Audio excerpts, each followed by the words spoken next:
Binugbog ng taong bayan ang isang snatcher sa barangay Sacred Heart, Quezon City. Ang suspect nalaglag sa sinasakyang motorsiklo nang hawakan ng kanyang kamay ng kasamahan ng kanyang biniktima. Narito ang unang balita ni Jay Sabale.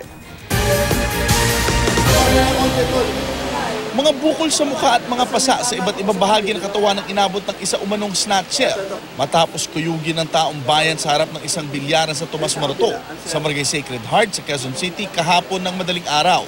Kwento ng biktima, kalalabas lang daw nila ng bilyaran ng mga kaibigan niya nang dumaan ang isang motorsiklo. Muntik pangaraw siyang mabundol.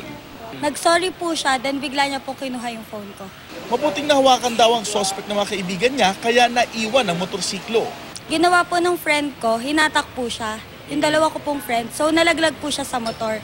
Tapos yung kasama niya po, tumakas po. Marami pong nakakita kasi sa labas. Tapos po, pinagtulungan po siya. Kinuyog na po siya ng mga tao. Depensa ng suspect na si Mark Buenaventura. Niyaya lamang daw siyang gumimik ng kaibigan niyang si Raymond. Bigla pong ginitnaan, patawid po sila. Sabi po sa akin nung kasama ko, ayun na, ablutin mo na. Ako naman punta nga, bata po. Inablot ko naman.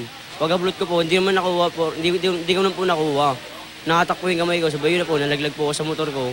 Iniwanan na po ako ng kasama ko. Sabi yun, binugbog na po ako ng taong bayan. Pakilala ng suspect, 17 taong gulang pa lang daw siya na hindi naman bumenta sa mga pulis. Siguro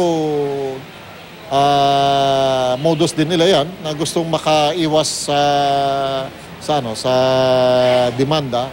Ginagamit nila itong batas na ito para hindi sila makasuhan. Dahil mag-isa siyang nakakulong, hiling niya sa taong nambuyo umano sa kanya.